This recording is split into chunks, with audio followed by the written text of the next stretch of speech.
Hey everyone, welcome to eSports Vaganza, where we dive into the world of eSports, gaming, and content creation. Esports is a huge thing in India, not even in India, like whole over the world.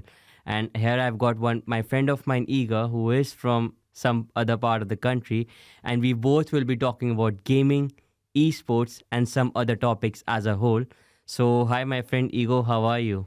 Hi, Shikha. Yeah, thanks a lot for having me on this podcast. I think it's going to be really interesting to explore the outer world, open it up for other people who are like not really very much involved in gaming and esports. Yeah, let's get into it. Let's dive.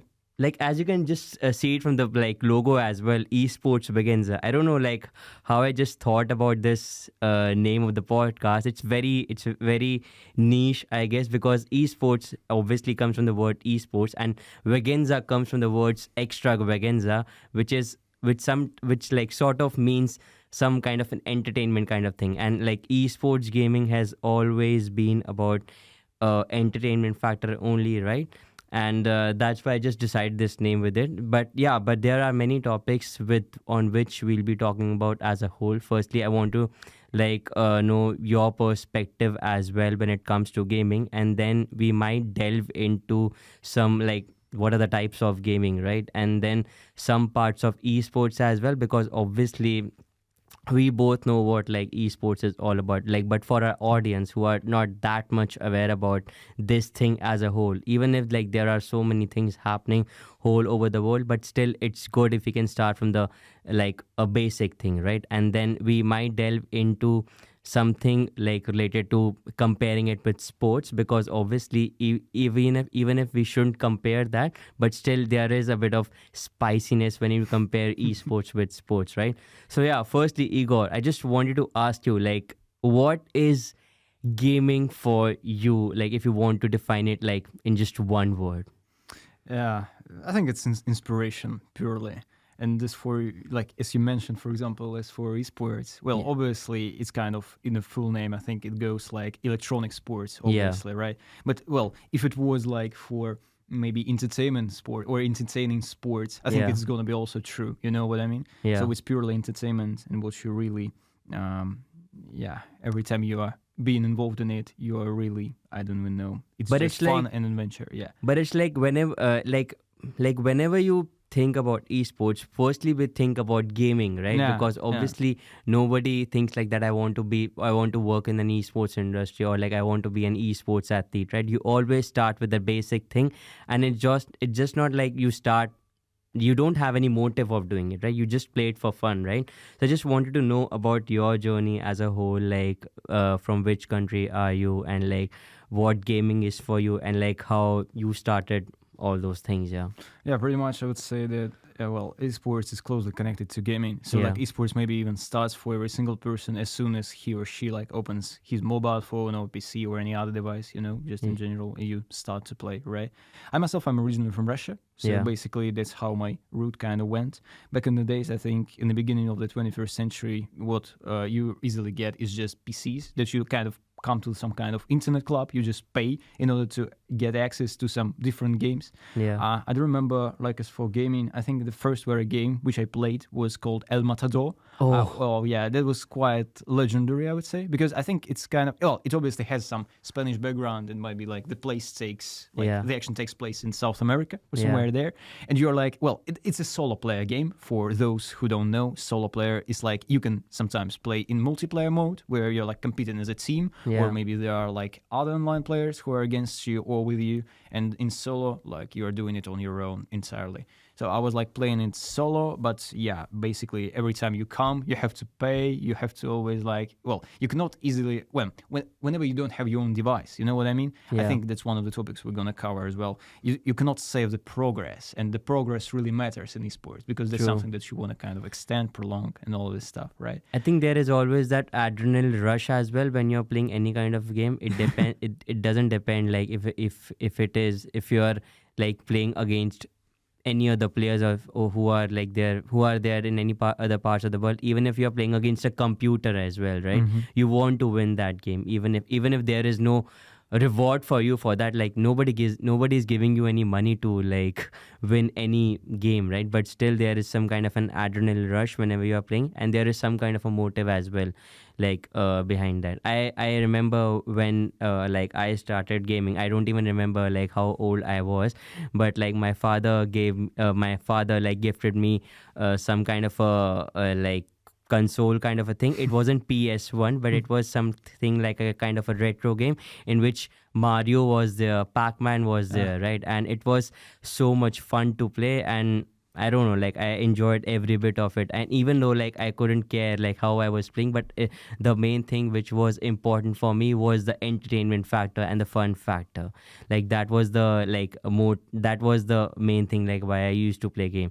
Because like when you're like probably 5 or 6 or 7 years old, you don't even know what game stands for, right? But it's just that you're playing it on the TV, and that's the only thing I guess which matters to like us, for us as a whole. Like, and like just as you mentioned, like, and I think El Matador comes from a Spanish word, and Yeah, I very think much. I don't know if it's related to football or not, because I think it's more related to corrida, to be honest. It's kind of the way to call out a person who's kind of, I don't know, dealing with what's it even called? Well, who's fighting in the arena basically over there. But well, even if it doesn't really matter, well, it doesn't really it's not really connected with what's happening inside the game. It's still kind of Spanish, so well, obviously there is some background to it. And Yeah, by the way, it just I wanted to carry on.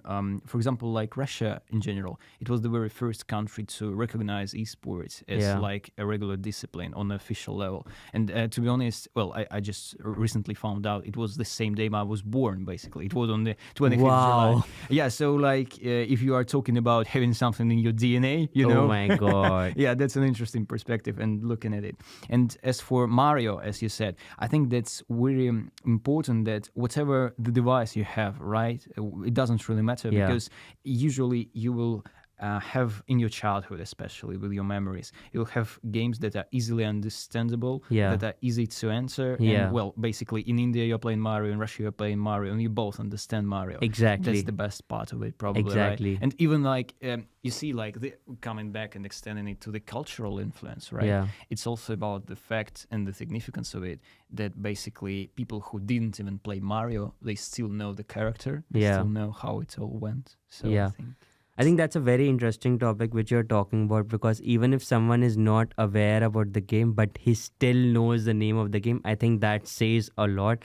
And just not about like Mario, like even if you talk about maybe Pac-Man, because even though like it wasn't that popular, like just say for example Tekken, like Tekken is such a popular game in like in the whole world, right? And like even if you someone like if I think if you will tell to anyone that I was playing Tekken, so obviously I think he or she will know like what that game is all about, because it's all about like fighting and all, right?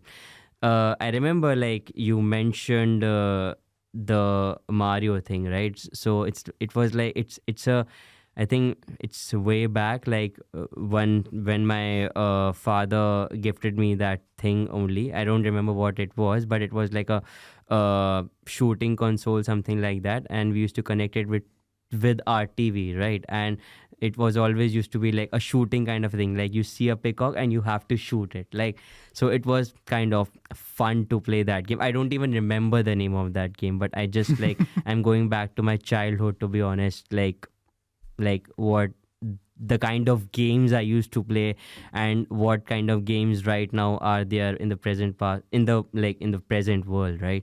And obviously as we have grown, right, like you are from Russia, I'm from India, right? So as we have grown, like there has been like a development in the games as well, like we play, because even though we like those old kind of retro games, but still we have seen all those development in the graphics as well, and on the varieties of games as well. Like if you compare it with what are the types of gaming which we have now, like it's like RPG, which stands for role play gaming, right? Shooting gaming, like which I mentioned, which I used to play back in my childhood. There are like real time strategy gamings, and like sports, like for example sports gaming as well. It's like for example EAFC 25, NBA 2K, and we have got this very amazing like retro game back in like probably in early 2000s, was like EA 2007, in which there was one guy, I don't remember the name of that guy, but he always used to say EA Sports, it's game. Yeah. So I just remembered that. So all those games, like, so I just want to talk about the types of gaming, right? Yeah. Because it's just that it's not like you just stick to one type of gaming. You want a bit of variety as well. So just like talk me through that, like what types of games you used to like. I think we can extend this very topic by a margin, just because simply, you see, like, even though in general, like for people who are not very familiar with gaming, it was the research usually finds out that, well, kind of having gaming and games, all of it, electronic games, as a hobby might be unattractive, like in general, because you might feel like you're a lazy person. Well, from like a side perspective, you're looking like that. But at the same time, people need to understand that it's also very connected with our childhood memories, with all of the best things that happen in your life. And imagine if you are gifted a game, and also, well, if you're like mentioning all of these types of games, genres, you know, it feels like you're walking through a big supermarket, as if it's something like you have a Santa Claus on your side, who is like, you can easily pick whatever you go, right? It's just, you might be not a natural gamer, but you might find a type of game that's perfectly for you. It just fits your profile. And you will not be skeptical about gaming in general, just because simply, I mean, you are just, for example, I think we mentioned it, right? There is like strategies, for example, right? And you might be as simple as that if you are a busy person, but you're still, I don't know, traveling by underground, and you just open it like a mobile game of Clash of Clans or whatever that might be. And you like, well, you just basically, you want to track your progress. You want to kind of see what's inside. I think that's a perfect example of how like gaming can carry on and remain with you throughout your entire life and during like different periods of time. You play in school, you play in university, you play when you're like even a family and kids, so it's kind of a prolonged thing. I myself personally, I don't know as for you, I think MMORPG is very kind of good. Like role play gaming. Yeah, because, well, simply once again, I think it has some kind of lasting effect to it, kind of thing. And especially, well, you kind of, once again, you develop, and, well, it's basically very good when you have something, and every time you open the game, you understand that you've achieved something. And imagine like what happens to you when, for example, I don't know, your parents come around and say, okay, let's close the game, just finish it off. And you're feeling like you had like maybe sweets at your disposal, and you couldn't finish the best meal per se, which you had. So, well, it's very interesting to understand what are your favorite types of game, and maybe any suggestions to what's out there. Like I want to just delve into the RPG gaming, right? Like role play gaming. Like, it's interesting that you're talking about this, because like once you're playing that type of game, for example, the only game which I've played is like GTA, right? GTA role play, right? And it's interesting that when you delve into the game, like you are inside that game. Like I don't know if that makes any sense, because you are in like a it's about creating a character inside. Exactly. So it's like you are in that game, and you're not the only one who is in that game. It's like there are many people, right? Like you who have got that kind of a character, kind of a thing, right? So that's a very interesting thing, I think, which you have mentioned. It's not like you're just playing that game. You're meeting other people as well. You're building that maybe community as well. Like if a relationship, friends. Maybe you are making friends in that game, and you're obviously exploring that game like as a whole, right? So I've just like, I haven't played that much of an RPG, but like whenever I've played, I found it like very intriguing, I guess, like very maybe entertaining, if I can say, because I remember I met one of the like players from Mumbai, like in India. We were playing on the Indian server, right? And I think I just couldn't understand what language he was speaking, because he was like communicating in some other language, like. But I just told him that, bro, speak in English. If you can't speak in Hindi, speak in English, because then only we can just talk, like, right? So it's interesting that like what you have mentioned. Like for me personally, like I'm more of kind of a sports gaming kind of stuff, right? It's like probably my favorite game is EAFC 25, right? I remember even though like I am from India and I left my PS5 back in India only because I just can't carry that much of luggage in Cardiff. But yeah, still This is not an excuse, to be honest. I know, but I just don't want to distract myself from the course, right? Because I am pursuing masters in sports broadcasting. Yeah. And now we're talking serious business. Yeah, exactly. So it's like I don't think so it made sense. But yeah, I remember like probably 2 weeks back only, like one of my mates who's in the competition, he has got PS5, right? And he literally told me that, you want to play EAFC 25? I was like, yeah, sure, why not? Yeah, right. Even though I just acted in front of him that I don't know about that much because all right. Yeah. But he was like, okay, yeah, just play. So he just told me that, oh, you can choose any team, whatever you want to. I was like, any team? He was like, yeah, you can choose any team. So we just randomized it, okay? And I played Chelsea. Okay. Like my team was Chelsea and he was Wrexham, right? So, and I defeated him 9-0. Yeah. 9-0 was the score. You're very good at pretending, I would say. Sorry? Yeah, well, I think you pretended that you have no skills inside the game, exactly, right? because I was like, bro, I just don't take me for granted, okay? All right. So like I was like, okay, I might like I just wanted to pretend that I don't know that much about the game. My skills are not that good, just a basic idea. But he played that game and I defeated him 9-0, and I was like, I was on cloud 9. Because I played that game after 1.5 months, and I just felt so good, right? And then we played one tournament, like there were like 3 to 4 guys like in our living room only, right? So there was this one girl who is a Liverpool fan, right? And me being a Manchester United fan, I really wanted to defeat her because like I don't know why, right? And I defeated her 4-0. I took a picture of that and I posted on my Instagram. That's wild. And I was like, oh my God, there's always a bit of banter which you always want to do, and I felt really good.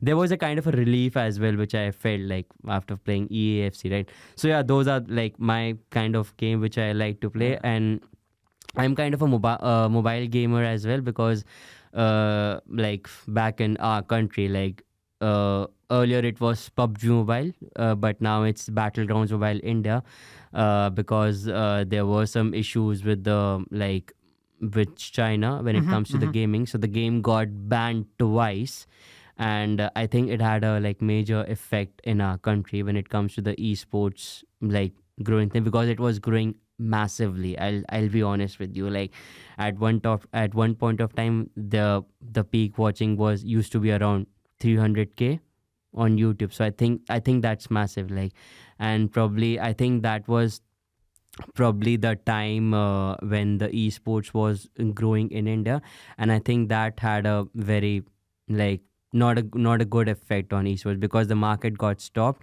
and it wasn't just that good. But I like BGMI a lot. I worked for a couple of teams as well as an esports analyst. So I have worked with a couple of teams when it comes to the esports sector. And I like kind of racing games as well. I think Need for Speed as well is one of the games which I'm really fond of, especially Most Wanted. So these are the types of games which I really like.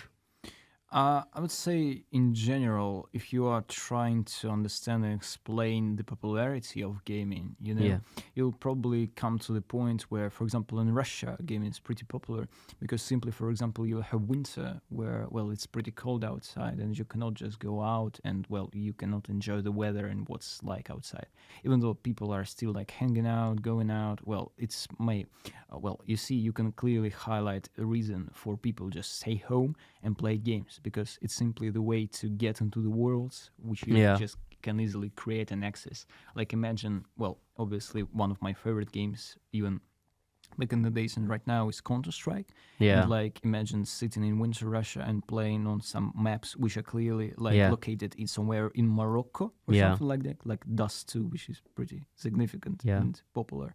And like it's totally new experience. It's almost as if you are traveling, but like more from a first-person perspective inside a game. So Counter-Strike, for example, belongs to a type of games which are shooters primarily, where your main goal is just to shoot an opponent, which is pretty easy to understand and just get into, and then you just basically understand and try to develop your own mechanics inside. It's like you're a soldier in that game, right? Yeah, pretty much. Even if you're not working in the army, you still feel like a soldier, and you just want to defeat the enemies, right? And also, I would say, obviously, that's where the competitive edge comes. Even with your example of EAFC 25 or whatever the version might be, you can clearly see that, well, even in your friend's company, you are trying together and compete to see who is the best. I think that's how eSport develops from it, basically. Exactly. It's just, you always want to find out what's your ceiling, what's your peak form, how you can, outclass others, especially in an online game. I think that's why in esports, obviously all esports games, I think they're primarily online. It's just, sometimes you always compete against someone, I guess. That's interesting. I think one more topic which I wanted to talk about was the COVID impact, right, on like gaming, because it was like, I remember like I completed my graduation in 2020, and like at that point of time, like just COVID hit it, right? And to be honest, like personally, I think it impacted me a lot. Because I think it impacted whole world, right? But like if I could talk about my perspective, because like I didn't knew like what to do, because life stopped, and there was like no way, like there was no other like pathway, like what to do like now in your life, right? And I think that's where probably I got like more attached to gaming, if I can say, because that was the only thing which I could do back in my home, right? And I think if I talk about like, I'll talk about my country as a whole, but I just wanted to wanted to know your perspective, right? Like how like COVID impacted you as a gamer, and like probably what do you feel like what was the situation? I feel like that's actually how it all kind of, it was obviously a huge factor in order to maybe, if you can say, catalyze the process, just speed up the process in esports, the development. Because simply, if you do remember, all the sports, for example, stopped. It feels like the life stopped. But for esports, the only thing you need is a device. It's your home and an internet connection, right? So nothing else. And I think that's how I was literally getting into the industry. I was trying to understand it, because simply, I think we are all kind of eager to get, let's just say, dopamine in general, and kind of entertainment side of things. And if that's the only thing, except for like in general casual thing like watching TV series and all this stuff, I think that's how you enter it. I would say that 2020 and 2021, even though it's not like the best lifestyle that you might have, I think it worked pretty fine for me, because I was simply constantly playing Among Us with my friends, just sitting pretty much every evening after the studies, because my undergraduate degree was still going on. You just jump on a call with friends, and it just feels like nobody is, locked down. You know what I mean? You are all the same. You are still running inside this game. For those unfamiliar, Among Us is like the mafia, I would say, the best example you can draw. You have maybe like 10 different personas, characters locked in the ship, and 2 of them are simply killers, right?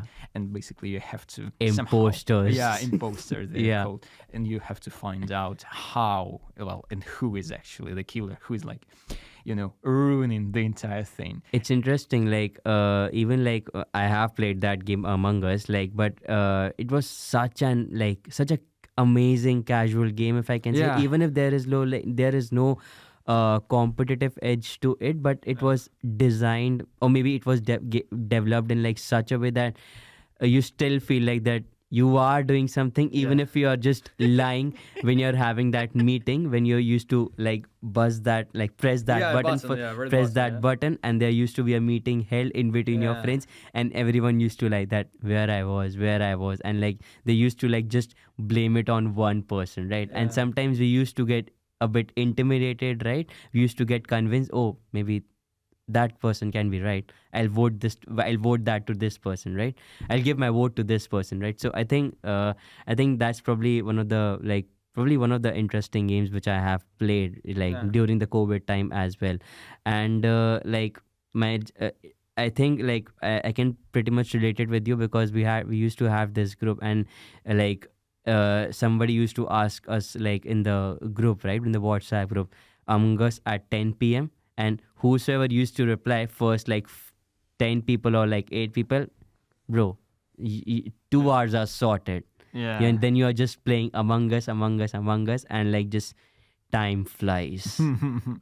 It's also kind of, well, as for the Among Us idea and plot, I think it's more about transitioning real life kind of circumstances and all of general games rules into something simple and very accessible on your mobile device and on desktop as well. Yeah. So as long as you can like obviously, well, it's not kind of a typical gaming thing, but I think there is like no news in the fact that, for example, on iPhone, if you have it, and like on some of the apps, even maybe on Telegram, whatever, they somehow try to integrate small, simple games inside, sometimes even maybe keyboard, inside the chat, inside like, I don't know, in between. Well, if you, for example, you are both using iPhone and you are just messaging each other, right? Yeah. You can easily just play even some kind of Tetris or whatever that might be. So Is it Tetris, something like that? Yeah, I would say, well, I don't know the exact name for it, but obviously sometimes if you just want to, I don't know, practice and, I don't know, be involved in some kind of activity, not while talking to each other, you can easily just play, and well, that's the way to communicate once again in a very fun and easy way.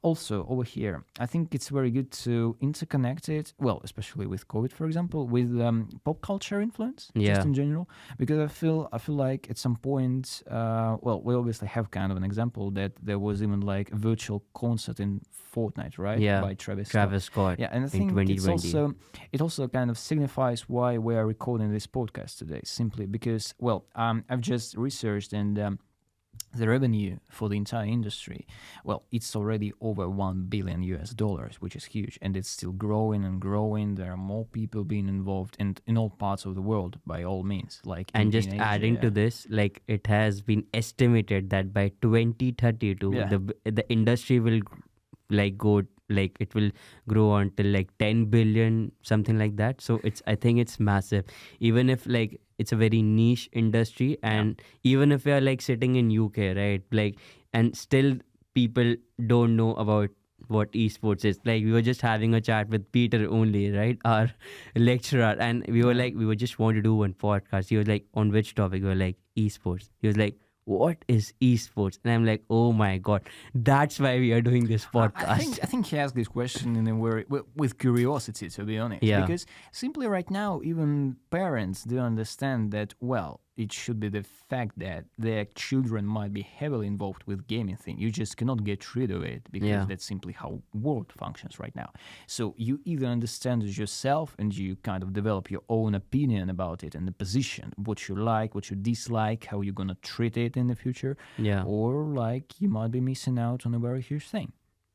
Makes sense, I guess. Like it's interesting that we delve into this pop culture thing, like, and I imagined, like, I know, like, probably back in, I think it was 2014 or like 2015, something like that, like, Imagine Dragons, like, they had a collab with, like, League of Legends, right, in 2014, and, like, I just was like listening to that song like yesterday only, like, and there were a couple of videos which they uploaded, and on one of the videos, like on the League of Legends YouTube page only, that like the views, the amount of views it like generated was like around like 434 million views, right? So obviously we can see like how the music industry or the pop culture industry is probably collaborating with the games like League of Legends, maybe Dota, or maybe like PUBG Mobile as well, to give that boost, if I can say, so that like obviously because like if like I like Linkin Park, right, and there is some kind of a song like which is there in League of Legends, right, so I do want to play that game. If there has to be a reason why you want to at least check what's exactly. it all about, right? I do want to play that game, like because there has to be some reason why Linkin Park did that collab with League of Legends. Obviously, there are some monetary and like financial benefits to it, but I think they must have thought about the fans as well, like as a whole, right? I remember like when probably in March 2024 only, I got this opportunity from my company only when I went to Brazil, right, to cover like PMGO Brazil, right? So it's like PUBG Mobile Global Open, and it was happening in Sao Paulo only, and it was on that day only. I think we were celebrating the 6th year anniversary in PUBG Mobile, right? And I think it was an amazing experience for me because like to sit in a broadcast control room, you have got 30 people, right? Different like people like who speak different languages, Yeah. and out of 30 people, I think 20 people were speaking Portuguese, because in Brazil the Makes sense. people mostly speak Portuguese, and only seven of like us Indians like only knew English, right? And 3 of them knew Spanish, I guess, from the How did you work all together? Was there a translator or what? we were using Google Translator. Oh my god! Well, that's quality.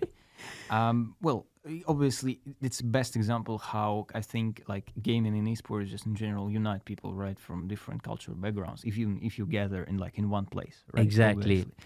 Obviously. But also, I would say, well, as we're recording this podcast, for example, today I think it's the 7th of November, but like on the 9th of November, as you mentioned, it goes for mutual benefit, especially in markets economy, for like massive, I don't know, singing groups, singing bands like Imagine Dragons, Linkin Park, collaborating with one of the huge games out there, and they're obviously the author of these games, like the Riot company, right? Yeah. And Riot Gaming, I think. And well, League of Legends, the game, it's more like once again just having, I think, a teams of 5 and competing against each other, just building up your characters, which you usually change before every other game starts. Yeah. So like even though I have seen that game a lot, but I still haven't understood that game. I don't know why. I think we'll get into details and try to kind of understand and explain it maybe to the audience as well, maybe later on. But yeah, what I want to mention is that, for example, there is even like a TV series developed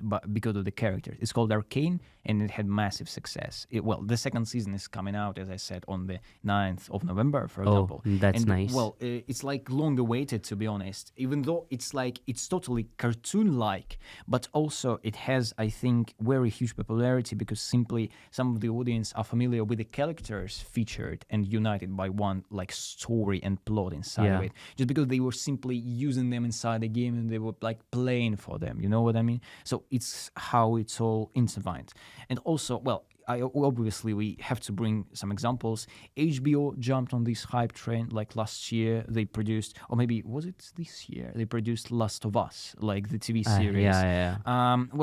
Obviously, whenever you are trying to get game story inside, I think the TV project or TV series, it's always going to be controversial because simply, I think you have the original idea in games and you have the execution simply. You don't have any controlling kind of hand behind you, which kind of decides which way it goes. And obviously in the cinema industry, if you try to kind of transition it over there, you will obviously have some limits to it and restrictions. And the same went, for example, just to mention the examples, those are, by the way, pretty good TV series and films. Like, I would say that even though they are sometimes not coinciding, with the games themselves, and, well, that's how the criticism from the gamers community comes to them, right? It's also kind of worth watching because Silent Hill is some kind of, horror film. Obviously, it doesn't repeat the plot of the game itself, but, well, it's still an adaptation which is worth looking at. Prince of Persia with Jake Gyllenhaal featuring in it, for example. Yeah, it was basically the graphics in it. It's pretty astonishing that it was filmed only 2010. But like Prince of Persia, the game, it's pretty old. Like you're playing for a character who is trying to play with time and all of it, change the world, maybe change the outcome of some things. And just once again, unfortunately, it didn't go further because they didn't kind of, produce a second film or anything about it, even though I thought like they might have gone for it. And Resident Evil, with I think Mila Jovovich was it. Simply, there was one more kind of horror film, which is very popular and very massive. So I would say, once again, if you are still listening to this podcast to this very point, you might easily understand that it's hugely influential, not just for casual gamers, for normal, regular people, but also like for the industries, for different industries, which kind of generate money, which try their best to popularize different content. So it's all intertwined. And I just wanted to add a couple of more probably movies into this, if that makes any sense. One of them is like Spider-Man, because because it's like even if like there are so many parts released by the Spider-Mans like as a movie, right? But they do something different every year or so, like when they're releasing any of their new games, right? It's so interesting, like whatever they do, like it looks like, even if I don't know, like is it like New York, like where it is shooted, like I think originally Spider-Man started as a comic book character, right, by Marvel, and then obviously it has that success that you wanna not only dress up like Spider-Man, you wanna have him in the game and play like Spider-Man is somewhere, right? Like, bro, in the Halloween, like when I was in the city center, right, I saw many people over there dressing up like in a Spider-Man suit, and it was so funny. Like someone was like wearing a Spider-Man suit, someone was wearing a Batman suit. I don't know what it was. A bit of an off-top. Sorry for interrupting. Do you know the original story behind this character, like how it was? No, but like I do want to mention it that this is my favorite character. Oh, Spider-Man. Even though I don't know the whole story behind it, but like if you like, obviously you can share, and maybe once again it's when we try to think about the examples of the games that were kind of supposed to fail, you know what I mean? No one believed in them. If you can come up with something like that, because Spider-Man has pretty much the same story of success. Stan Lee, like originally, I think the author of the idea and all this stuff, he came up with this character. Well, he obviously he wasn't looking the same way he looks right now, right? But the idea initially was rejected by kind of, I think, the headquarters. Is it? Yeah, because they thought that basically people don't want to be, people want to be aspiring and be like a superhuman, like Superman, basically. Captain America, once again, it's like you have American hero, exactly, being the strongest, the smartest, and all this stuff. How can you look up to Spider-Man? But that's where the trick comes in. Basically, in games, you will always see sometimes a character who you want to relate to. And basically Peter Parker, the original name of Spider-Man, is kind of, it's a normal school student, I think, who was just, that's how he transforms and all this stuff. He's one of us. Bro, I always believed in that story, I don't know why, that you'll get into the laboratory, you might see one spider and he might bite you and you'll be a superhero. I genuinely felt like that if that would have happened to me, that I would have been like probably the best superhero in the world, or like with best superpowers. So I think probably that was my favorite character. And one more, I think, which I think we should talk about is the Harry Potter. Oh, right. Yeah, okay. Right. Because I think that's a very interesting thing. Even if like same like Spider-Man only, like they have released so many parts, like I think there are 8 to 9 parts, right? And like they had this game Hogwarts Legacy, was it? Yeah, Hogwarts Legacy. I don't know if Legacy. He's in it, to be honest. I think he is. Yeah, he should be at the very least. So it's like even though like I've not been to London, I guess the Hogwarts, I think it's there only, but still I have played that game. It's just a casual game only. It's like I think like what kind of like I don't know what type of game is it, but I think it can. I think it's a. I don't know if it can be called a role play game, because you are are like a Harry Potter only, and you're just exploring the Hogwarts, and you're just completing the missions and all, right? So I think that is also one of the interesting games which maybe obviously we can talk in detail, but we don't want to delve that much into it. If we kind of, I think, want to unite all of these cases and examples we have, it probably comes down to the fact that every single game has some uniqueness to it. And that's where creativity comes. As you mentioned, for example, well, EAFC, right? Obviously, that's the main game is for football. Yeah. It was recently called FIFA, which also like every single person who is more or less fond of football, he's gonna understand what FIFA is. FIFA is like the ruling body for the entire football. And once again, that's how you gain the popularity. Then, for example, Need for Speed. Well, the name says it's all. Like, for people who don't know, it's basically the main, I think, car game, basically. Yeah. Right? It's, well, maybe like Taxi is one of the main movies about all of the driving thing, right? But once again, as for just, if you want to, well, basically, it's not sometimes using console or mouse or keyboard to play. You can have you can be like the actual driver behind the wheel. And, well, it's just astonishing, well, how integrated and how close to real life that might be. And it goes like beyond your fantasy limits sometimes, because we always portray ourselves, maybe we can have a perfect image who we want to be. And you can easily be him or her somewhere inside the game because it simply allows you to do so. And it's interesting that you can change the camera angles as well in the game. Like it's like an, I don't know, it's like an F1, right? Like I always used to prefer that camera, like where I can see the steering wheels and I can just like do left and right to play that game. So I think imagine, sorry once again, but like on Steam it's just breaking out and it's massively popular. I think the game, well, it's called Truck Driver Simulator. It can usually be in the USA or in Europe. Imagine sitting even somewhere in Australia or in Africa, doesn't really matter. You are behaving as a man who has an order to go through the entire continent to just deliver something to somebody. Well, it's just at this very point. Like it's astonishing, I guess. Like the way we're not even talking about virtual reality, right? Which always kind of imitates the entire thing. I think maybe we can talk about it, but like I don't know what to say. Yeah. It says it's all like basically it's as close as you can get to the action or whatever that might be in your life. Like even though like Need for Speed Most Wanted, because that's the only game which I have played. Like even if like I think it was released in 2000 or something like that. I don't remember. 2004, I would say. Yeah, something like that. But I don't know if VR was existing at that point of time or not. But like for me, even though like I just talked to you about the camera angles and all, even if like I'm seeing that steering wheel in front of me, it still felt like that I'm playing a VR game or something like that. So that was the best thing I think which I liked about that game. And it's like I can play that game like as many times as I can. It just doesn't matter that if I've completed 15 blacklist, if that was that was the thing in that, like you have to complete the 15 blacklists, right?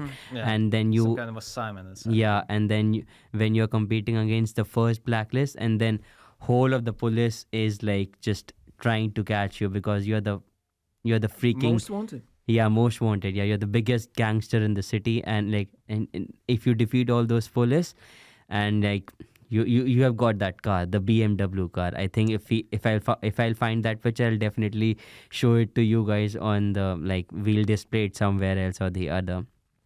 But yeah.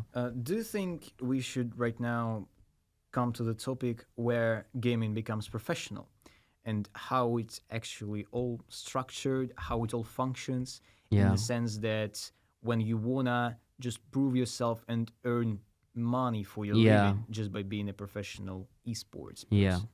So like I think we have delved like into depth like what like gaming is all about, and obviously the pop culture involving it as well. But yeah, we have mentioned this word eSports a lot, right? But we haven't, I think, delved into that this much, right? So I think there was this interesting term which you used like probably 3 to 4 days back when you were having a discussion about this podcast. Can you just go a bit deeper into that, because it was a bit difficult for me to digest the fact that, oh, is that even a word? Yeah, so just Can you just go through that?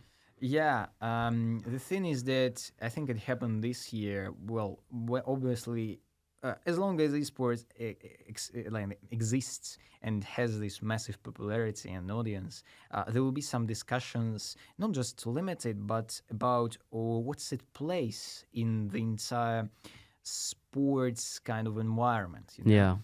Because obviously it requires less physical activity, less physical training, which is what you normally expect from regular type of sports, except for chess maybe. Yeah. But chess is kind of very traditional once again, I think. Yeah. Created and developed But in you India. still need some brain to play that game, bro. Yeah. So I would say that the entire discussion and heated arguments come because of the fact that nobody has clear rules outlined. What esports, what you actually need to be considered a proper sport. Yeah. I think that's the thing. But at the same time, I would even say that obviously at this very point, if it exists on its own, well, it's still such a huge thing that it doesn't really matter to be related to other sports. Even though I should highlight this fact that professional esports coaches, players, they are always, I think, very sportsman-like. Yeah. In a sense that they are usually watching other sports. They're obviously looking up to maybe some different successful sports personas, sports people. Sometimes they are even like, obviously in esports now, it's a very huge thing, by the way. It's not only just sitting in front of the computer and achieving your best, whatever you are using in order to kind of be inside this digital space and being the best. It's also about how you, for example, go out, how you also train in gym, for example, because simply, as for your mental state, kind of being inside of it, understanding it all, it's always good. But the entire life, it just runs around you as well. So I think what makes esports special is that it combines it all. It combines sometimes the live audience, which is over there, like we are talking right now, but it's also inside digital thing, which is accessible for everyone on the planet. I think you mentioned about this esports coaches kind of thing, right? And probably, I don't know, like if it makes any sense or not, but like whenever I used to play EAFC 25, right? And whenever I used to like use any of the tactics in that game, right? I always used to compare it with how Manchester United plays when they're playing in the Premier League or when they're playing in the Europa League, even though we are not in the Champions League, but still, we will be for sure someday. Do you want to make a connection in between, for example, professional footballers even investing money in esports? Because I think that's a pretty huge thing. For example, Casemiro owns one esports club, a famous football player from Real Madrid. From Manchester United right now. But made his name in Real Madrid, obviously, right? Yeah, so it's very interesting thing. I think we'll delve into that, but so it's like I always used to compare it with like how my team plays in the actual football, and even if that doesn't make any sense, I always used to feel like, bro, I will use R2 plus X at that point of time to pass the ball to that winger, right? I don't know. Like, it's a very like terminology word like which I'm using right now. It's like R2, L1, L2. These are all the buttons, right? Yeah, these are all the buttons in like on the like PS5. If you want to know about it, just get one PS5, right? If you want to, right? Because otherwise just Google it if you want, because I'll not delve into that much it. But yeah, it's interesting that we were having this comparison with sports and esports, right? And obviously sports having that upper hand, it always supports esports in some way or the other, especially in UK, like football being such a big sport, right? Even though we are right now in Wales, but still it's like rugby is more popular, but football as a whole I think is much more bigger. And it's interesting that there are many football players, even though if they don't play in like Premier League or in any other league, they do like contribute in some way or the other, because like maybe as an investor or like as an like as a like founder of an esports organization, right? Like probably if I talk about personally, like from like my perspective, there are like couple of players who doesn't play for Manchester United now, but like David De Gea is one of them who plays for like some French club, right? I don't remember. And Juan Mata, who plays in like the Australia League. So, and Bruno Fernandes, who is the captain of our club right now. They all are like the like founders of Rebels Gaming, right? That is one of the esports organizations in UK, and they do compete at like many games like Dota, Fortnite, right? And obviously in EAFC 25 as well. And it's interesting, like whatever amount of money they are growing while they are playing their professional thing, right? They do contribute some part of it in esports, because they do know the fact that the industry is booming, right? And they do want to be a part of it, so that the financial side of it, like whatever they are earning, that those can be like helped to, like those can be used to the players as well, right? Who wants to get into that industry. Like, what is your take on that? If we try to explain it somehow and outline the reason for that, like imagine you're a professional football player who spends like the majority of his day just training and competing, and well, when he comes home, for example, he just want to relax, but still maybe have some kind of meaning to it, still some kind of excitement, and obviously games that what brings you some closer, well, feeling that is very close to it, but inside just your home computer, for example. So I think that's how we get all of these stories, basically.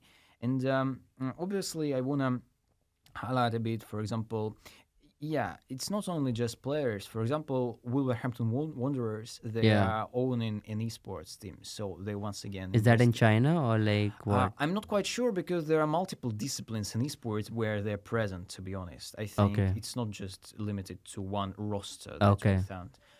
In Russia, well, the example is present as well, because I think recently, well, one of the major clubs, CSK Moscow, for example, entered the market. They're trying to sign...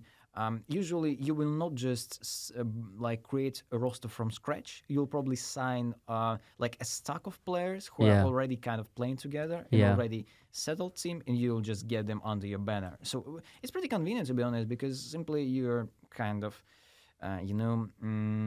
your brand is still there, but obviously right now it's even more, it's being promoted by people who are hired and who are representing it. Just some kind of victories even in this kind of industry will gonna be associated with your name, which is a positive thing.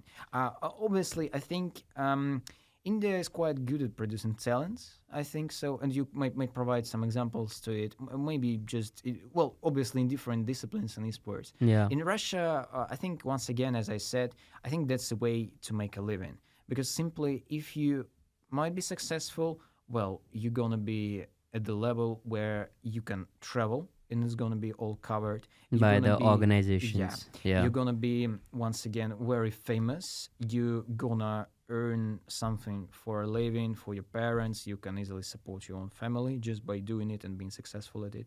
And also, like, once again, what does it take you? Like, it's pretty much the same. Why not to try if you are already spending every single evening doing this thing and just playing some kind of games? When you find out that you are good at something, you clearly want to just devote more and more of your time. Even though I think if you're judging by percentages, the number of people who are really going and breaking onto the elite level from the number of people who actually tried, well, in Russia, it's going to be still small. So if you are thinking about entering this industry, you should easily understand that it's that demanding. Well, the same probably goes for football. If you don't have a clear talent at 16, 18 years old, your chances are pretty low, to be honest. Oh my God. And some of the most famous stories, for example, I personally kind of admire, well, one of the biggest kind of games is obviously CS. I think the main shooter in the world. And, well, blink it, you miss it. the top 3 players on eSport thing right now, I think it's pretty more or less confirmed. One of them is a French guy, Mathieu Beau. Well, his nickname is Zaivu. He's a sniper once again. A sniper is, let's just say, it's the same as maybe a 10 in football, just because he's kind of a playmaker, very influential and all this stuff. You just get one shot to kill. Yeah, one shot. And it takes ages to reload the gun. Yeah, pretty much. But other 2 of them are Russians. That's the thing. And it's pretty easily explained because the usual story goes like, they started when they were 14 or 15 years old. Then it all came serious because they clearly had some kind of talent to it and they had time to do the things. And obviously, well, sometimes the best thing I think that happens is that you'll have your family support, because simply like you don't need much.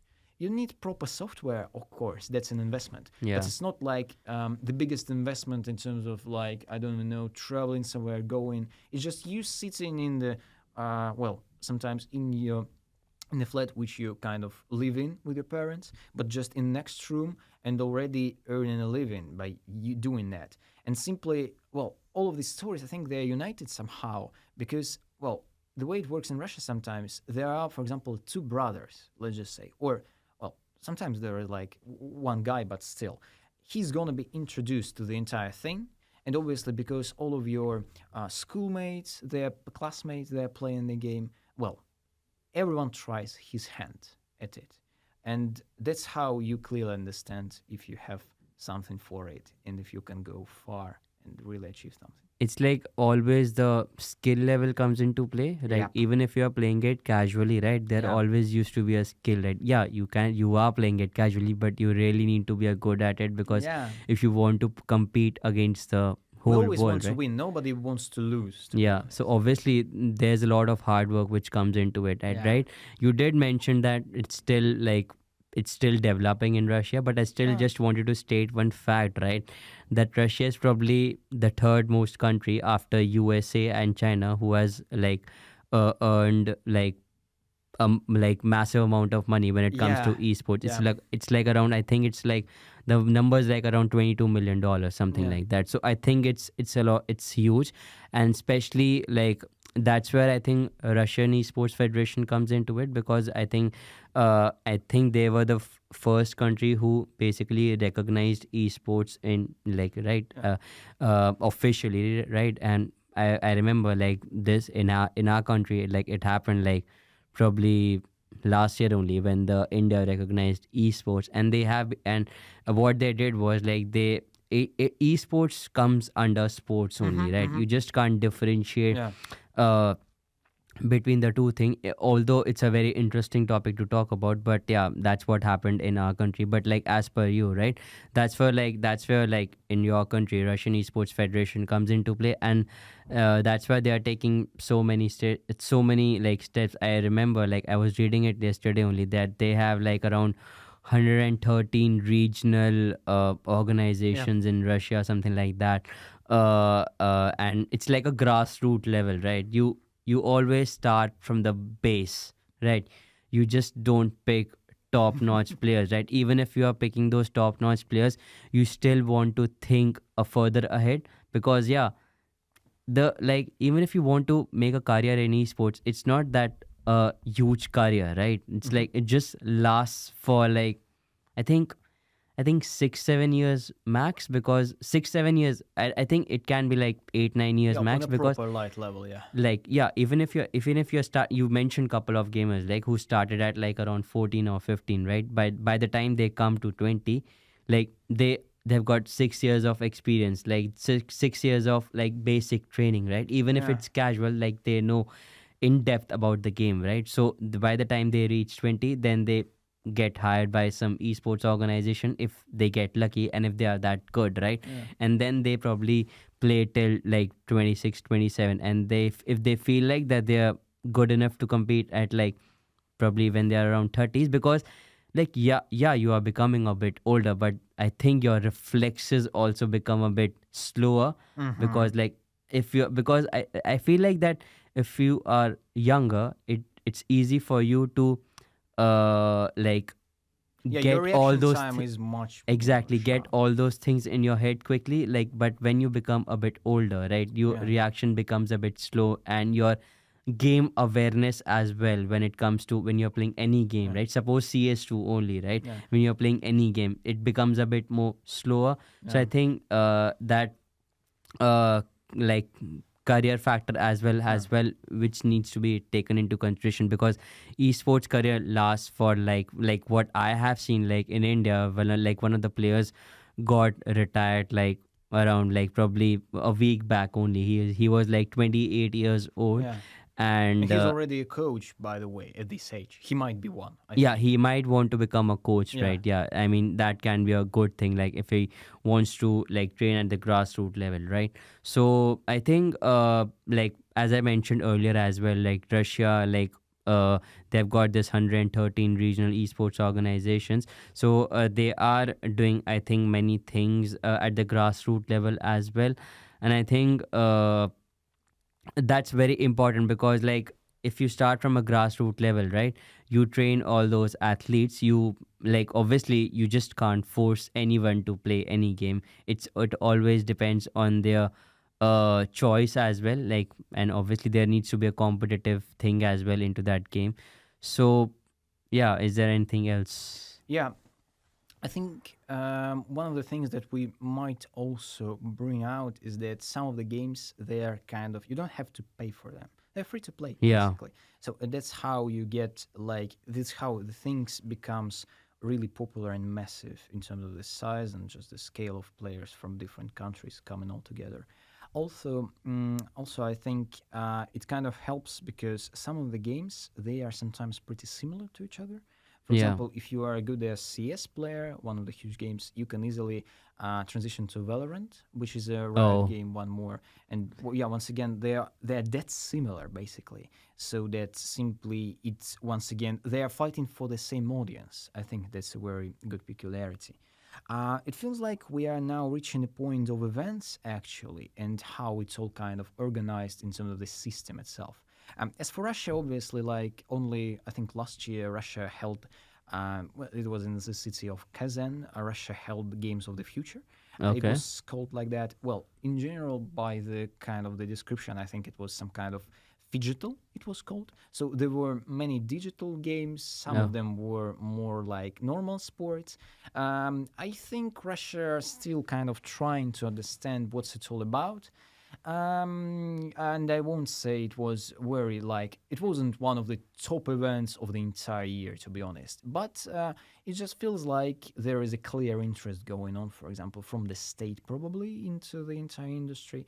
Even though I would say that in general, the most popular esports, they are pretty independent and decisions are usually made by the game owners. So they are issuing the rights for broadcasters, once again, referring back to ESL, for example. Yeah, Guys who ESL, are yeah. kind of hosting the events. And also, I would say there is some kind of thing which, for example, was massively criticized in football, because in football there are different traditions. Yeah. If you remember Euro 2020, well, which happened originally in Yeah. 2021, it was happening in different cities in Europe, basically, all around. Yeah. And, well, it was perfectly uncomfortable. And even now we have some complaints when we hear rumors about, like, I think Italy and Turkey hosting the same tournament somewhere Yeah. later on. So once again, it just feels weird, even though I think it's profitable for the organizers. But in esports, that's some kind of thing that you are almost behaving as a, once again, musical band, probably.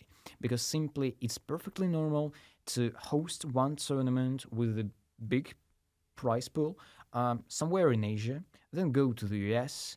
Also, Europe is pretty massive, because I think Europe is kind of the biggest in terms of fan base and like the number of people who actually have, for example, personal computers, personal gaming devices, right?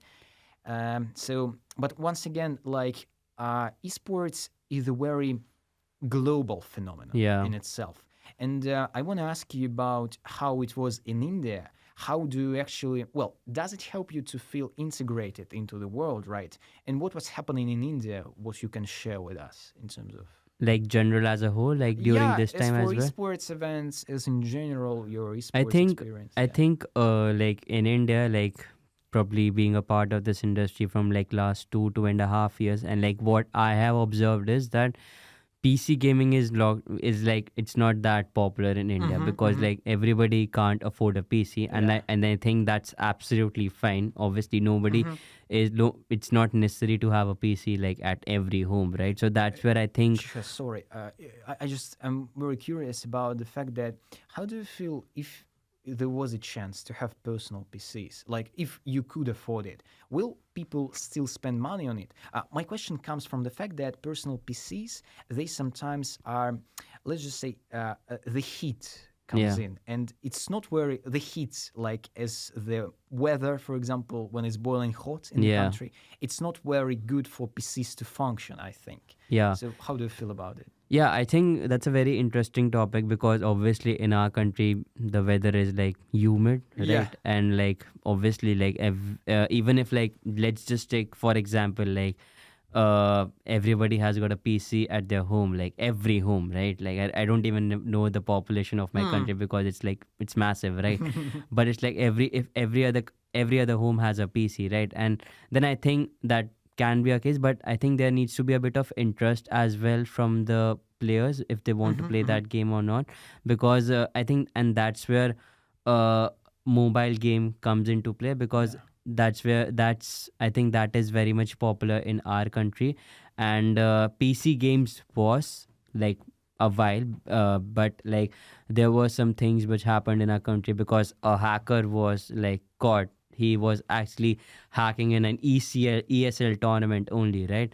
And he got banned, and I think it was a CS2 game only, right? I think so. I don't remember. Yeah, I don't remember that case. I think it was in 2014. The Something. guy just brought like an auto software, which was something like that. Yeah. But and like, but it was wild in terms of like, imagine a person not just sitting on his own, but with a team. And his own teammates were not aware of the fact that the guy was cheating. You're absolutely spot on. Like I think it was a 10-year ban, something like that, which was and it recently expired. Exactly, it recently got like expired, like probably a while back only, and I think that's where the momentum got shifted towards some other games because that hacker got banned, right, for 10 years, but it did impacted all other players as well because there needs to be a bit of trust as well, especially when it's a 5v5 game, right, like something like CS2 or Valorant. So that's where I think mobile gaming comes into play, and we did talked about the COVID time, right? And I think that's when the mobile gaming got a boost in our country, right? Because that's where PUBG Mobile came into play, and I think it was a massive in our country. I'll be honest with you. I just don't have any words how massive it was because I personally have seen. The best thing is that you can see it, right? I can see it. Yeah, I could see it, right? Because I was a part of that game. I was doing some tournaments as well, so I knew like how the industry was growing. So obviously, mobile gaming is more popular in our country because it's easily accessible. It's easily affordable. Like in our country, the currency which we call it is INR, so it's rupees, right? So if it's like it's even if it's like a 10,000 INR, right? So anyone can buy a 10,000 INR phone and play a game on it, right? Obviously, now we are seeing that companies are making their phones according to they are considering the gaming part of it as well, like the processors and all, whatever they are inserting in their phones, right? So mobile gaming is very much popular in our country, and it got a massive boost during the COVID time as well. I remember when the COVID got happened, there was this tournament which was happening in our country. It was PMPL Southeast Asia, right? So it was a LAN tournament which was hosted by our country, and the teams from Thailand, Indonesia, Singapore, and I think there were some other like countries as well which were involved. They all were about to come to India to play that LAN tournament, but COVID happened and everything got stopped, right? And then like nothing happened. Like the first week happened, like it was just like online kind of stuff, right? Then it stopped. then it just carried on. Like that's where the online thing came into play. Like everyone was playing from their home, and it got like it had a major impact in our country as well. And but it was good because like that's where like esports got a bit of boost, because the rest of the industries like management kind of stuff, IT kind of stuff, right, and business kind of stuff, it all got stopped, but the gaming industry was still booming and esports being a part of it. So PUBG Mobile obviously was growing at that point of time, and the tournament which was happening in our country got stopped. Then week 1 happened, then week 2, week 3, week 4 was all online. And then when we like commenced to the grand final, like I remember like it was PMPL finals, right? And 16 best teams in Southeast Asia were competing against each other. PUBG Mobile, it's a battle royale game, right? So it's a 4v game, like where 64 players basically compete in a like several maps. It's like CS2 only, right? And then probably the team who survives at the last gets a winner chicken dinner, right? That's the term which we mostly use in PUBG Mobile, or it's BGMI, right? So the finals happened, and the team like Orange Rock Esports secured the second position, and it's still the best esports achievement in our country till date, even though it happened in 2020 only. So that, I think that's the best achievement which has happened in our country. But coming back to your question, like I think PC gaming is I don't know if it has got a scope or not. It's a very difficult thing to explain, because games like Valorant and CS2 are still played in India, but I think still people do give preference to mobile gaming. I don't know, because it's easily accessible, it's easily affordable. You can play at any point of time. You don't need to turn on your PC. You don't need to put on your headset to just play those games. I think that's really crucial what you mentioned. It's just everyone can get it. Everyone can get inside. Then that's how, like, well, all your friends can jump onto it, whoever they might be, whatever the background is. Yeah. That's really amazing. And it also kind of, I think, coincides with some reasons which we might outline for, like, how did we come to this very point in 2024 where we're, like, sitting in the UK and understanding that the industry is booming, and not only in India, but probably anywhere on the world. Yeah. I would say that was definitely due to, as you said, processors development, like in the phones themselves. Yeah. So it's kind of gradually became that you have more and more powerful processors available for less price. And well, it's kind of, they're all breaking into the market, and that's how, like, once again, by the way, there might be an interesting question which you might answer later. I think PUBG initially started as a PC version game, right? It wasn't a mobile. But once again, because of the development of mobile gaming, they were really clever to kind of combine it all and jump over here.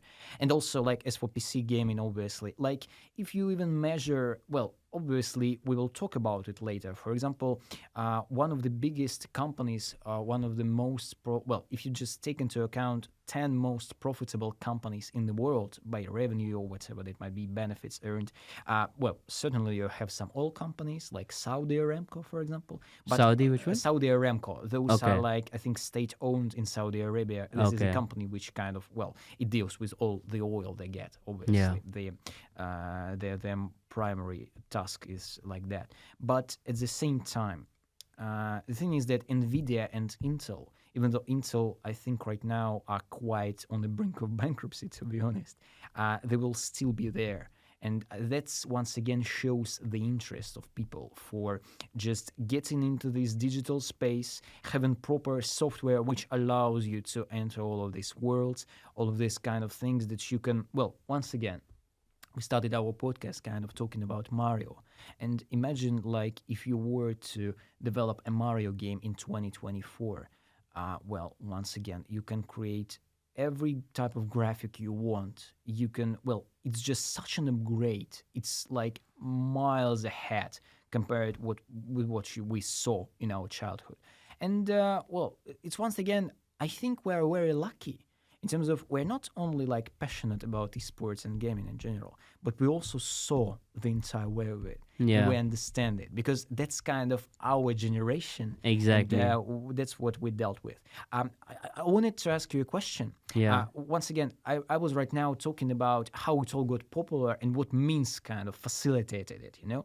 But I think who also kind of facilitated celebrities, obviously. Yeah. But sometimes the accessibility, the access that you can get, and it's not only about playing, but it's more about watching as well. Because simply Twitch made their name only because it was like a very like a free platform with chat available where you can always watch the games. Sometimes even you are like the best comparison you can draw over here, I think, is as if you were watching a Champions League match, for example, featuring Manchester United. And, well, there is like literally Rio Ferdinand and Gary Neville sitting in the room with you. And, well, they're just responding to the questions that are flooding in the chat.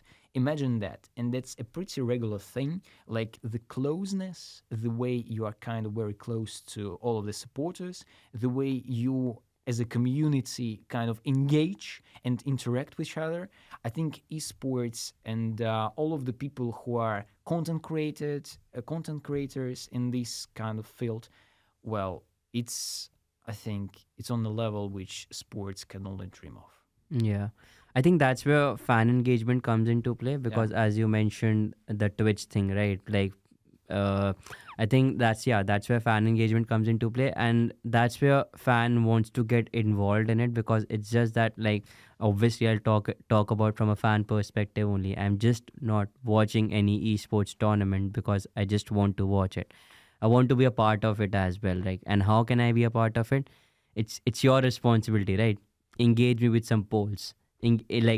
If whatever questions the fans are asking on the chats, engage with them. I remember like I was watching this EAFC Pro Open qualifiers only. It's why I'm talking about this is because it's somewhat related to football only, like what you mentioned.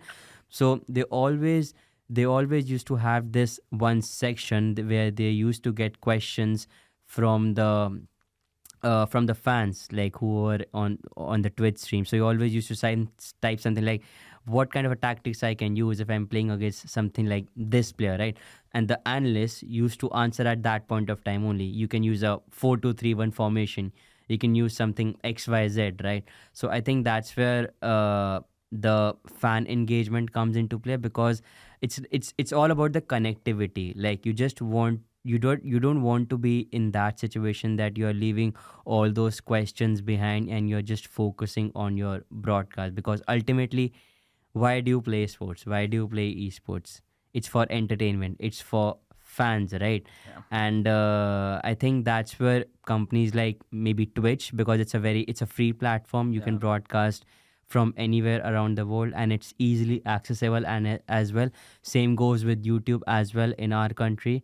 I mean YouTube like for every other country, but like for our country, like mostly people do any of the esports tournaments, like whether if they do like broadcast any of the esports tournaments on YouTube only. Suppose like Riot Games, right? Like I have worked with them like in couple of tournaments, right? So there was this Valorant Challengers South Asia tournament which was happening in our country, and I was working as a graphics operator, right? So it was a LAN tournament, right? And it was getting broadcasted on YouTube only. So we always used to have those membership kind of a section as well. Like obviously it's all about revenue as well. So like whosoever buys those memberships gets a chance to like ask as many questions as they can from the analysts, right, in the broadcast, and get that connectivity as well, because you're watching the game but you want to feel connected as well, right? And it's just like easily accessible for the fans when they're watching it on YouTube or like any other Twitch. I don't know if esports is on TikTok or not. I would say that maybe the most, like the biggest bangers and the best highlights from the game, they might, well, if you can just cut it to maybe 15 seconds max, Yeah. well, you can easily just break the charts in the TikTok. To So be it's like honest. the kind of content which you're making on Shorts or maybe Yeah, Instagram to be Reels or honest, maybe pretty on much the same. TikTok. Like sometimes there is like a wow moment, and you can like. I do remember there was like I think a female team for an organization like G2, and well, some of the reels were really funny with her. Simply like imagine there is like a competition and there is like a pause, a technical pause here, Yeah. and she's like sitting in front of the camera like, and she's going like. And well, it was that funny when, especially like the person who is maybe the best in the game, she tries to once again engage with the audience, Yeah. especially with just the camera operator who is nearby there because she knows that she's a famous character. Yeah. Um, Maybe summing it all up, I want to ask you a couple of questions. Like, I think I'll respond to them first, but the first one is where do you think the future of esports lies and where is it going? Especially considering that, for example, yeah, as we have already mentioned, the popularity is growing. Even Saudis, for example, are massively investing in it. It's a very big example, which you can once again kind of describe and explain. And the second question is that imagine if somebody who is listening to our podcast is I totally hope they are. yeah, like is totally unfamiliar with the Yeah. environment, even if they are listening to this very point. Like they listen and they're like, well, the obvious question that you might have is that what should I do? What should I begin with if I want to just feel it, if I want to touch it at the very bit, like what do I even begin with? Well, the way I'll respond to it, I think, as for what you should try and, well, kind of can try and begin with, you can easily maybe, well, since we all have our phones, right? And, well, it's like the best suggestion you can get, especially when you have your pastime and you want to do fun. Something with it. You just open Google Play, maybe. You open Yeah. the most popular games. Yeah. And, well, I think at this very point, somebody like whatever your age might be, whatever background you have, you can, well, you obviously can try different things. Some of them are maybe pretty kind of calming, you know, kind of you can settle down sometimes, have a breath of fresh air, I think. Some of them, once again, are strategies for mobile gaming. Some of them are more action-like, as PUBG Mobile, when Yeah. you are basically thrown into the battlefield, you should gather different items and fight each other. So I think everyone can find something for him. Yeah. Because, yeah, Even games, if it's a casual game. yeah, games have been there throughout, I think, the entire human history. And basically, now they just took this kind of digital form. Yeah. And as for esports, its future, I would somehow say that there is a very interesting discussion going on about how esports can preserve its internalization, I would say.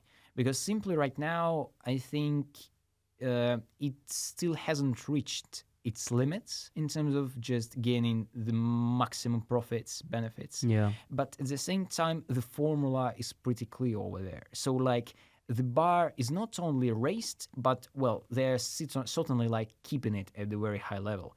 And obviously, like, more money can come, obviously, when there is, like, a new game coming, for example. Like, for example, there is a new game developed by Valve, where a huge company, I think it's called Deadlock. And basically, if it just kind of becomes popular, once again, that's how you enter this market. Yeah. And it's always growing, growing, and growing. But in general, I feel like esports cannot just maybe, even though it's relatively young industry, I think it's going to have, as they call it, some kind of illnesses that you still have while you're growing. So there will be growing pains, I think, regarding the regulation, about maybe ethical side of things, especially when you have to decide what tournament you attend, what you really wanna be involved in, and there are like many decisions within the industry. Sometimes when you're just thinking that people are playing games, you are feeling like, oh my god, what does it matter? Like, I mean, everyone can play a game and they're earning money for it. What's all the fuss about? But I would say that right now there are many concerns going on in general. Well, for example, especially, well, it's not like a concern to put it mildly, but like International Olympic Committee, for example, wants esports on their list, and basically that's one more kind of body that wants to kind of regulate things inside of it, once again, gain money from it, basically, right? Gain the power once again, and maybe popularize it even more. But who knows what they want, right? So I think the future is pretty clear. It should be positive, and it's going to be even more developed. But once again, maybe the most exciting thing is that we don't even know where it goes and whether, like, we gather for the second episode for podcast in 5 years, and then we can just somehow, I don't know, in there play games, right? Just do this kind of thing. And I think that's where eSports World Cup comes into play, because even if we do talk about UEFA Champions League, we do talk about Premier League, Saudi Arabian one, right? Yeah. But that's where I think eSports World Cup came into place, because it happened for the very first time this year only, probably 3 months back only, and I think it was a huge tournament. Though I didn't got that opportunity to go to Saudi, right? But still, I was remotely was a part of them. It was getting broadcasted on our televisions as well in India. So there's the Star Sports channel, right, who does all the sports. It's like BT Sport or Sky Sports only. So they were broadcasting this eSports World Cup, and it was the overall broadcast was of around 26 hours if I talk about eSports World Cup as a whole. And there were around 1,500 players from all over around the world who were a part of it, right? And there were around 21 games. So I think that's a massive number. And it's going to be even more. Yeah, I think it's going to be even more, and I think it's going to be even more huge, right? So 21 games are around there, and different types of games like CS2. I think that's your favorite game. Apparently, Valorant wasn't a part of it because Riot doesn't want to get involved in all those kind of stuff, because they have got their own roadmap when it comes to the VCT Americas, VCT Pacific, and all that stuff. So different types of games were there, 21 games. PUBG Mobile was also there, and I think Bang Bang. Have you heard of that game? Mobile Bang Bang. Yeah. So I think that game was also there. So obviously, and I think you mentioned, right, that eSports Olympic Committee are also trying their level best, that they want to involve eSports in the Olympics. And I think they are taking some steps, right, to get that thing right, because they do see this as a growth. And that's where eSports World Cup comes into play, because a massive tournament, obviously you need a lot of money as well when it comes to when you're hosting a World Cup. We all know what happens when you're hosting a FIFA World Cup. But when it comes to eSports World Cup, obviously in FIFA World Cup you are doing the stadiums and all, right? You're preparing stadiums and all. But in eSports World Cup, that's where your PC things comes into play, because you have to location. Exactly, one location, right? Different setups, different games, right? And you have to prepare everything, right? I remember what I read was that they made one mall, right? In the Saudi, they made one mall, and the 1,500 players, around 1,500 players, they were staying in that mall. So it was like an eSports hub, kind of a mall. Everything, you just name it, everything will be there.